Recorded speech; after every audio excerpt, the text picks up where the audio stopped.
Hi, my name is Travis, and I want to tell you about the 2 weeks I spent serving in an amazing place with amazing people and seeing amazing things happen. It's a time I'll always remember, and this is its story.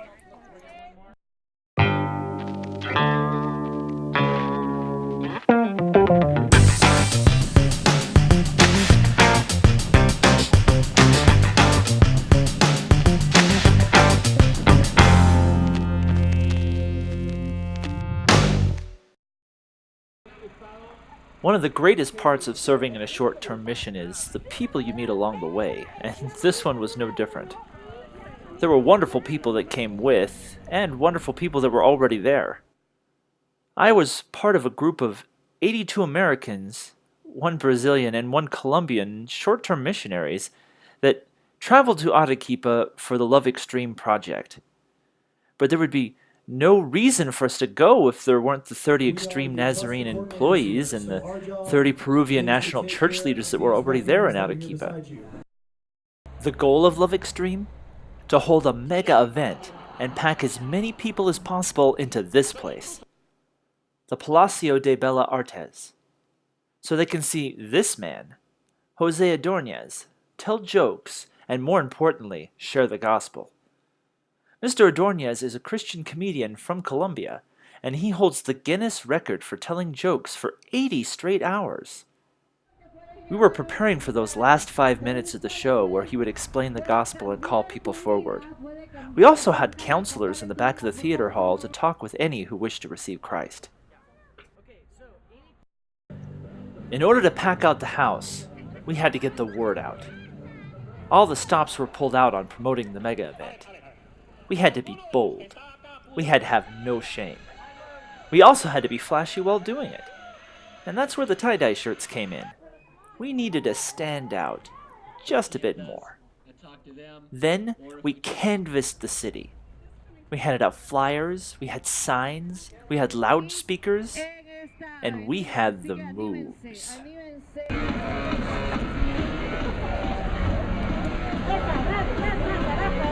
Keep on the fire. Okay, maybe not. But we did get the attention of the people around us, and we probably ended up on YouTube to boot. We even had a few block party events, complete with our people dancing a traditional Peruvian dance.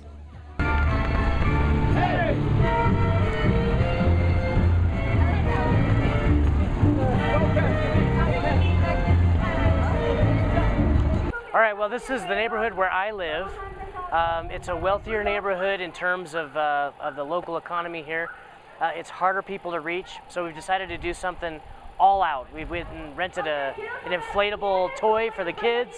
We've got people in the mascot suits, and we did a loop all the way through the entire neighborhood, passing out flyers, knocking on doors, just saying hi, telling jokes through the megaphone, and inviting people to come to the event next Saturday. Throughout the time we were there, before the event took place, we handed out 30,000 flyers to people on the street. We hung up 1,000 posters. Pastor Brian had 7 interviews on local TV. We ran 60 radio spots and even had an ad in the Sunday edition of the newspaper. This was some serious promotion, because you have to get them in the door so they can hear the message. But the mega event isn't the only thing we had going on. We had a medical team holding clinics in various places around the city. Hi, my name is Kriska Kapika. I'm from McCall, Idaho, and this is my 4th time to come down to Peru. This year we did medical clinics in 6 different locations. Some of the locations were in the outside barrios of Arequipa. Others were downtown, where the people were a little bit more affluent. We saw approximately 412 registered patients, and I would say more like about 500 to 550 real patients, because some of them came in groups and only registered on one piece of paper. A couple of stories from the clinic. We had one lady that worked in the clinic working with eyeglasses, and she said, I don't know what I'm going to do here. I'm not medically trained, but she worked with the people with eyeglasses, and she had this little old man that came in, and he got a pair of reading glasses, and his response to her was, now I can finally read my Bible again. So it was a real blessing to her, a blessing to our clinic. We had a clinic out in a real, very, very poor barrio where the houses were made of stacked stones and sometimes concrete, just beginnings where they were squatting. They had no services. And we did a clinic where we had a lady that came in that just had the most wonderful attitude, and yet she shared with us she had 2 children plus a newborn, and her husband had just left her, and they were all sick. And it just broke our hearts. We're all kind of in our hearts as a lady named Berta. At that same clinic, we had a group of older ladies that showed up about 2 o'clock in the afternoon, and we didn't have time to see them. There was about 8, and I would guess their ages were 50, 60, 70 years old, and they just sat there until the very end, even though we told them we weren't going to have time to see them, and they waited 3 hours just to get a package of vitamins. So it's one of those things where, at least I feel, when Jesus said, I was in prison and you visited me, and the people said, the disciples said, well, when did we come visit you? We didn't visit you in prison. And he said, when you do this to the least of these. And so I just hope that we can be the Jesus to these people by helping meet their physical needs, their medical needs, and of course there were pastors there hopefully meeting the spiritual needs. And the pastor visited with Berta, and she said, yes, I will be back to church. So those are just some of the stories we had from the medical clinic. We also had several teams of people working on building projects. I was on the building project for 4 days, and in those 4 days we completed 2 whole sets of walls for 2 churches.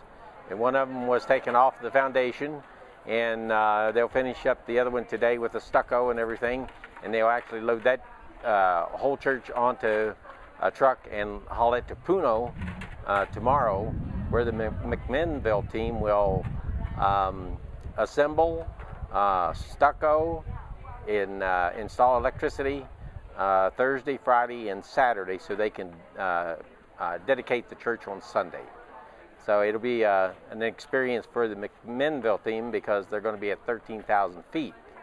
And so there's a really, the 2 teams that come down and converge together really worked great together and really made this all possible so that we could accomplish this.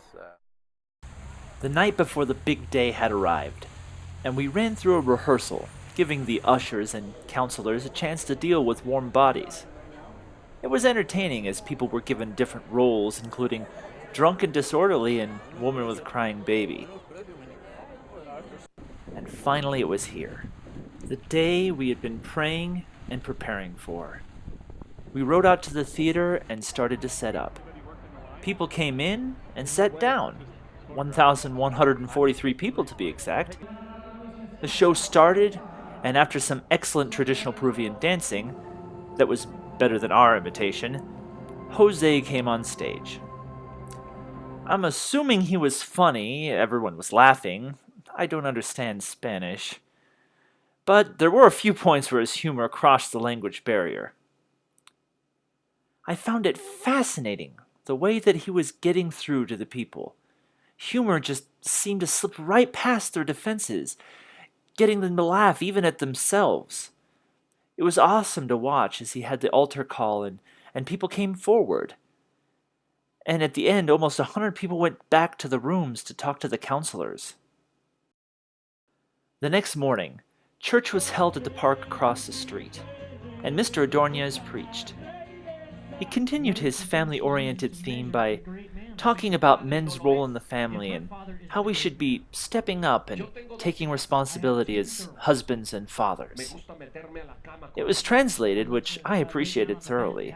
I very much enjoyed the message and will remember it. He had an altar call at the end of his message as well, and a group of 15 came up to accept Christ. It never ceases to bring tears to my eyes when I witness something like that. Well, it's the eve of everybody going home tomorrow, and so I'm a little bit sad. More than anything, I'm joyful because we've had a really good project.